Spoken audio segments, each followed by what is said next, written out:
Salam planter Indonesia. Kali ini kita akan membicarakan berkaitan dengan bibit unggul. Bibit unggul itu apa sih gitu? Banyak pertanyaan kepada The Brondols adalah apa sih bibit unggul itu? Apa manfaatnya kita beli bibit bersertifikat dan sebagainya? Bibit unggul merupakan sebuah bibit yang memiliki potensi untuk baik. Ingat, belum pasti baik, memiliki potensi baik. Di mana bahwa bibit unggul untuk tanaman kelapa sawit adalah bahwa pejantan dan betinanya disilangkan menghasilkan bibit-bibit yang sudah jelas secara sejarahnya dan secara riwayatnya dan melalui studi riset yang ketat. Lah, ada sebuah pertanyaan lagi. Kenapa saya nanam bibit bersertifikat, bibit unggul ini tapi kok hasilnya sedikit gitu?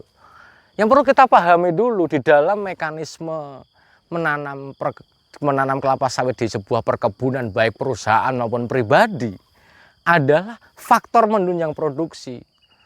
Mungkin faktor yang lama sudah kita bahas, yaitu adalah ada iklim. Di dalam iklim ada curah hujan, kemudian intensitas mataharinya, kelembaban udaranya, kemudian bentuk tanahnya, bentuk wilayahnya, tanahnya. Lah, sekarang yang nomor 4 adalah bahan tanamnya. Bahan tanam yang unggul adalah bahan tanam yang sudah melalui riset panjang dan bersertifikat yang pasti keasliannya. Di mana bibit unggul ini adalah bibit-bibit yang memiliki potensi untuk menghasilkan produksi kelapa sawit yang besar dengan syarat. Nah, ini yang harus kita pahami adalah dengan syaratnya.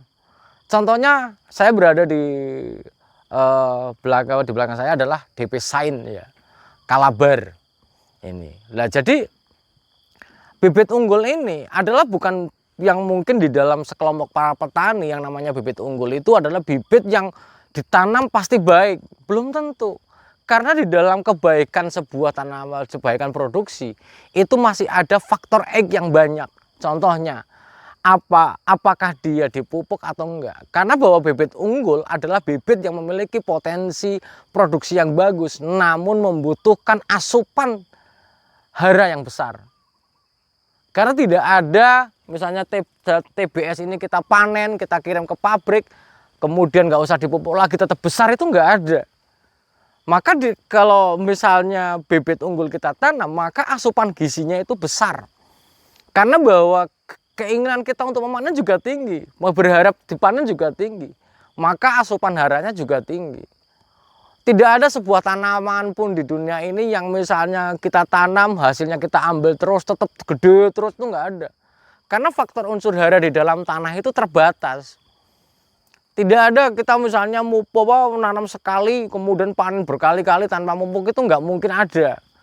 Karena ada faktor biomasa yang kita ambil atau janjangan yang kita ambil, yang secara analisis tetap ada unsur hara yang diambil. Maka perlu pemupukan nitrogen, fosfor, kalium, magnesium, dan pupuk unsur hara yang lainnya, sampai kadang-kadang perlu unsur hara mikro di pertanaman kita, karena bahwa ada yang diambil dari sistem panen kita, di mana para pemilik lahan perkebunan kelapa sawit ataupun perusahaan wajib mengembalikan unsur hara itu dalam bentuk pupuknya. Jangan pernah berharap kita itu besar bahwa produksinya kalau kita tidak melakukan penambahan unsur hara yang disesuaikan dengan jumlah yang diambilnya. Lah, logika namanya bibit unggul adalah sebuah logika di mana ada orang tua laki-laki itu besar badannya, gemuk, ibunya gemuk. Apakah anaknya pasti gemuk? Jelas tidak, pasti sangat relatif. Kalau anaknya gemuk, ibunya gemuk, maka kemungkinan anaknya bisa gemuk itu tinggi. Tapi faktor gemuk ini juga akan ada faktor kebahagiaan, faktor makanan. Bagaimana ibunya gemuk, bapaknya gemuk, kalau anaknya stres, di dalam rumah tangga, di dalam keluarganya tidak bahagia, makannya dibatasi, kamu makannya sekali aja ya, satu hari. Apakah dia bisa gemuk? Kurus. Tapi dia memiliki potensi gemuk jika diberikan makan yang banyak. Lah, itu sebuah logika di dalam bibit unggul itulah. Kelemahan kita tidak menggunakan bibit bersertifikat adalah sejarahnya atau riwayatnya. Apakah unggul atau tidak? Sehingga yang sering terjadi adalah menanam bibit dari kentosan, bibit dari bibit palsu yang sering terjadi adalah bahwa kita nggak tahu seberapa potensi yang ada di tanaman kelapa sawit itu. Sudah dipupuk banyak, kok masih kurus. Karena bahwa secara genetik ataupun dia kemungkinan terbesarnya adalah bahwa dia memiliki genetik yang kecil. Karena induknya kecil atau bapaknya kecil. Dan apalagi dia bersifat resesif atau dia adalah sangat menularkan sifat yang rendah dari kedua indukannya, baik jantan maupun betina, maka dia memiliki gen yang rendah di dalam sistem produksinya. Sehingga yang harus dipahami kembali lagi oleh para planter semuanya dan para petani, tidak ada di dunia ini bibit unggul yang tanpa asupan gizi, itu nggak ada.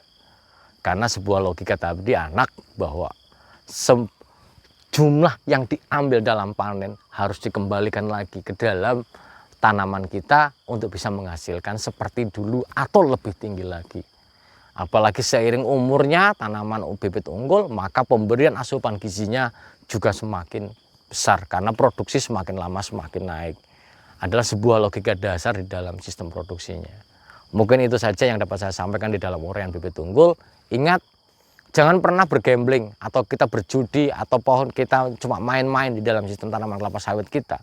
Karena tanaman kelapa sawit kita akan memberikan kehidupan yang bagus kepada kita, baik secara sosial, secara masyarakat maupun perusahaan. Umurnya adalah minimal 25 tahun ke depan, di mana apabila perawatannya bagus. Perusahaan yang sekarang saya bekerja, rata-rata kita replanting umurnya adalah 31 sampai 33 tahun. Dengan asupan gizi yang tinggi, maka dia akan memberikan, kelapa sawit kita akan memberikan produksi yang tinggi juga bagi kita semuanya. Jangan pernah menanam bibit yang abal-abal jika mengharapkan produksi yang luar biasa. Terima kasih. Salam planter Indonesia.